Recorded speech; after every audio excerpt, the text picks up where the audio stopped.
नमस्कार साथियों।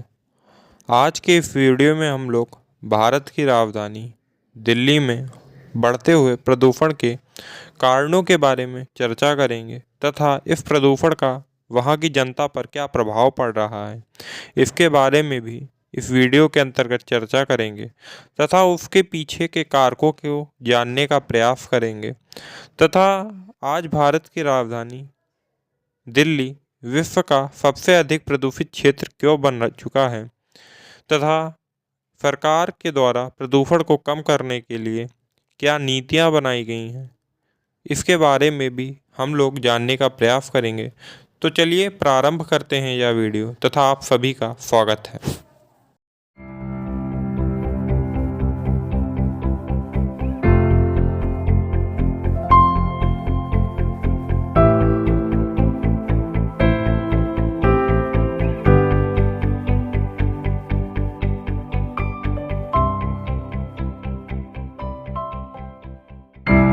ऐसी धुआं आता है, ऐसा पोल्यूशन आता है कि जो बीमारियों की जड़ है।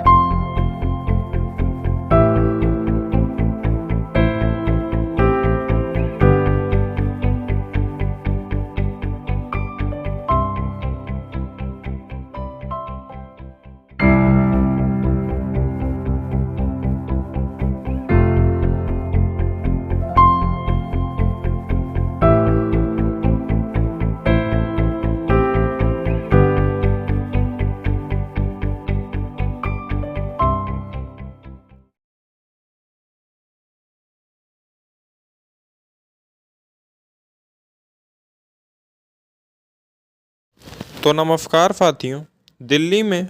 सबसे ज़्यादा जो प्रदूषण होता है वो वेहिकुलर इमिशन के कारण होता है, अर्थात वाहनों के उत्सर्जन के कारण होता है। यह ऐसा इसलिए है क्योंकि दिल्ली में लगभग रोज़ाना 1.1 मिलियन व्हीकल यूज़ में आते हैं तथा गुजरते हैं तथा दिल्ली की सड़कें लगातार ट्रैफिक से ग्रस्त रहती हैं और जो दिल्ली है उसमें होने वाले प्रदूषण का लगभग 51.5% हिस्सा इन्हीं वेहिकुलर इमिशन के द्वारा प्रदूषित होता है। इन वाहनों से लगातार प्रदूषक निकलते रहते हैं, जैसे कि कार्बन मोनोऑक्साइड PM2.5। PM2.5 एक ऐसा प्रदूषक है जो काफ़ी महीन कण है तथा यह केवल 2.5 मीटर ही चौड़ा होता है और यह जो कण है यह हमारे हृदय में चला जाता है तथा फेफड़ों में जाने के बाद यह रक्त में काफ़ी गहराई तक जाता है और इसका हमारे स्वास्थ्य पर प्रतिकूल प्रभाव पड़ता है तथा सबसे अधिक प्रतिकूल प्रभाव इस प्रदूषण से हमारे छोटे भाई बहनों पे पड़ता है, क्योंकि वो लोग काफ़ी अधिक जल्दी से सांस लेते हैं जिस कारण उनके स्वास्थ्य पर काफ़ी ज़्यादा प्रतिकूल प्रभाव पड़ता है। इसके अलावा भी दिल्ली में प्रदूषण के काफ़ी ज़्यादा जो कि सोर्स हैं, जैसे कि motor consumption, power plant consumption, wood burning, smoking, इन सब चीज़ों से भी काफ़ी ज़्यादा प्रदूषक हवा में फैल जाते हैं और जो दिल्ली की हवा है उसे प्रदूषित कर देते हैं। दिल्ली आज प्रदूषण का एक ऐसा क्षेत्र है जहाँ पे रहना वहाँ के लोगों के लिए बहुत ज़्यादा मुश्किल हो चुका है, क्योंकि यहाँ पे जो कूड़ा है वो कूड़ों के पहाड़ बन चुके हैं तथा वो लगातार जलते रहते हैं, जिनके लिए लगातार फायर फाइटर्स तथा वहाँ के आसपास रहने वाले लोगों को परेशानी होती है तथा जब भी इन कूड़ों में आग लगती है तो जो प्रदूषक है वो पूरी हवा में फैल जाते हैं और काफ़ी ज़्यादा बीमारियाँ लोगों को हो जाती हैं, सांस लेने में दिक्कत होती है तथा जो विजिबिलिटी है वो भी काफ़ी ज़्यादा कम कर देती है, जिससे कि दुर्घटना होने का भी खतरा बना रहता है। दूसरे कारक की बात करते हैं तो उसमें पुअर वेस्ट मैनेजमेंट शामिल है, क्योंकि भारत की राजधानी दिल्ली की जो आबादी है वो लगभग 33.8 मिलियन है। तो इतने ज़्यादा लोग हैं तो ऑफकोर्स सी बात है कूड़ा तो होगा ही। तो इसीलिए सरकार को चाहिए था कि एक अच्छा जो वेस्ट मैनेजमेंट सिस्टम है वो बनाए, पर सरकार ने केवल यहाँ पे जो कूड़ों के पहाड़ हैं उन्हें ही बनाया है, जिन कूड़ों के पहाड़ों से लगातार प्रदूषित गैसें निकलती रहती हैं जो कि हवा को प्रदूषित करती हैं, तथा इन्हीं के कारण आज जो भारत की राजधानी है वो काफ़ी ज़्यादा प्रदूषित हो चुकी है, तथा वहाँ पे यूनिवर्सिटीज़ में पढ़ने वाले बच्चे वहाँ की जनता पर काफ़ी ज़्यादा प्रतिकूल प्रभाव पड़ रहा है।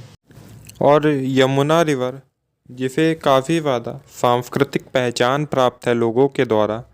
वो भी आज इस प्रदूषण से अछूती नहीं रही है। आज हमारी यमुना रिवर में जो इंडस्ट्रियल वेस्ट है वो भी काफ़ी ज़्यादा मात्रा में डाला जाता है। लगभग 44 मिलियन लीटर इंडस्ट्रियल वेस्ट को यमुना में प्रवाहित कर दिया जाता है, तथा लगभग 800 मिलियन अनट्रीटेड सीवेज को रोज़ाना यमुना में प्रवाहित कर दिया जाता है, जिससे आज यमुना की ये हालत हो चुकी है कि ना तो उसका पानी पीने योग्य है, ना ही नहाने योग्य है, और ना ही छूने योग्य है। हालांकि सरकार ने काफ़ी ज़्यादा प्रयत्न किया है यमुना को साफ करने का इतने सालों में, परंतु हमें उसका कोई भी सही तथा अच्छा रिजल्ट देखने को नहीं मिला है। दूसरा पॉइंट है कि कंस्ट्रक्शन डस्ट जो है वो दिल्ली में चूँकि काफ़ी ज़्यादा बिल्डिंग्स रोज़ाना बना करती हैं, लेकिन जो फाइट्स हैं उन पे सरकार के द्वारा कोई भी स्ट्रिक्ट नियम फॉलो करने के लिए नहीं कहा जाता है। चूँकि कंस्ट्रक्शन डस्ट लगातार दिल्ली में फैला करती है, इसलिए सरकार को चाहिए कि जो दिल्ली में निर्माण कार्य हो रहे हैं उन पे सख्त नियम बनाए, तथा कंस्ट्रक्शन डस्ट के लिए सॉल्यूशन निकालने के लिए कहे, क्योंकि आज कंस्ट्रक्शन डस्ट भी लगभग 15% हिस्सा दिल्ली की पॉल्यूशन में साझा कर रही है। तथा चौथे कारक की बात करें तो चौथा कारक है स्टबल बर्निंग, अर्थात पराली जलाना। चूँकि दिल्ली के पास के राज्य जैसे हरियाणा तथा पंजाब, यहाँ के जो किसान हैं उनके पास पराली को हटाने के लिए कोई अच्छी व्यवस्था नहीं है, इसलिए वे पराली को जला दिया करते हैं। इसके कारण दिल्ली के ऊपर एक इफ़ेक्ट क्रिएट हो जाता है जिसे टेम्परेचर इन्वर्सन कहते हैं, तथा सर्दियों के मौसम में चूँकि जो हवा होती है वो सघन होती है, तथा इसके लिए जो स्मोग होता है वो कुछ भौगोलिक कारणों की वजह से दिल्ली के ऊपर ही फंस जाता है और दिल्ली में होने वाले प्रदूषण को काफ़ी ज़्यादा बढ़ा देता है। तथा इसी के कारण जो यहाँ पे न केवल विजिबिलिटी भी कम होती है जिससे कि दुर्घटना होने का खतरा बढ़ जाता है, बल्कि यहाँ पे रहने वाली जो जनता है वो और अधिक परेशान हो जाती है। इसके लिए सरकार को वहाँ पे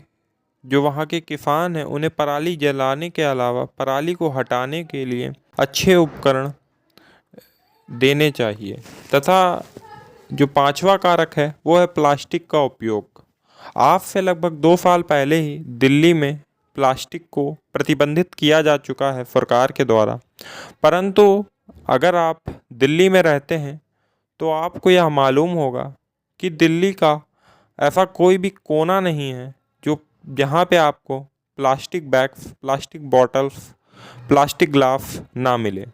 आज भी दिल्ली में प्लास्टिक का उपयोग धड़ल्ले से किया जा रहा है, तथा ये लगातार कूड़े के पहाड़ों को बढ़ाती जा रही है। प्लास्टिक हमें लगभग दिल्ली में सभी जगह देखने को मिलेगी, तथा आज हमारी जो दिल्ली है वो काफ़ी ज़्यादा प्रदूषित हो चुकी है। इसलिए हमें भी अब समझना चाहिए और प्लास्टिक का उपयोग करने की बजाय उसकी जगह रीयूजेबल चीज़ों का प्रयोग करना चाहिए, जिनका हम बार बार प्रयोग कर सकें, जिससे प्रदूषण में थोड़ी कमी आएगी। आज हमारी राजधानी दिल्ली को most polluted city in the world का अवार्ड तो मिल ही चुका है। जो भारत की राजधानी है उसको आप लोग देख सकते हैं कि वर्ल्ड एयर क्वालिटी रिपोर्ट में जो भारत का AQI है वो 312 है। तथा आज जब हम लोग सॉल्यूशंस पे बात करते हैं तो पोल्यूशन के लिए हमारे पास जो पहला सॉल्यूशन है वो हमें ऐसी चीज़ों का प्रयोग करना चाहिए जिनका हम बार बार प्रयोग कर सकें। हमें प्लास्टिक बैग्स का उपयोग नहीं करना है तथा प्लास्टिक से बनी हुई किसी भी चीज़ का उपयोग नहीं करना है। हमें ऐसी चीज़ों का उपयोग करना है जिन्हें हम बार बार प्रयोग कर सकें, जिससे कि कूड़े के पहाड़ों में लगातार कमी हो। जो दूसरी चीज़ है, चूँकि हमारी राजधानी दिल्ली एक औद्योगिक क्षेत्र है, इसलिए हमें वहाँ पेड़ों की सबसे ज़्यादा ज़रूरत है। इसलिए प्रत्येक व्यक्ति को अपने घर में भले ही छोटा पौधा हो परंतु उसे लगाना चाहिए, जिससे कि हमारी जो राजधानी दिल्ली है उसमें जो पेड़ है वो लगातार हरियाली बनी रहे। तथा अब समय आ चुका है कि दिल्ली की सरकार के विरोध में प्रदर्शन किए जाएं, क्योंकि जो दिल्ली की सरकार है वो काफ़ी समय से कूड़े के पहाड़ों को साफ करने के लिए ना तो कोई हल निकाल रही है और ना ही कोई नीति बना रही है। इसलिए अब हमारी दिल्ली को बचाना हमारे हाथ में है। इसलिए सतर्क बनिए तथा हमारी जो दिल्ली है उसे साफ सुथरा बनाइए। अगर आपको यह वीडियो पसंद आया है तो चैनल को सब्सक्राइब कीजिए, वीडियो को ज़्यादा से ज़्यादा शेयर कीजिए ताकि और भी लोग दिल्ली की हालत को जान सकें। मिलते हैं नेक्स्ट वीडियो में।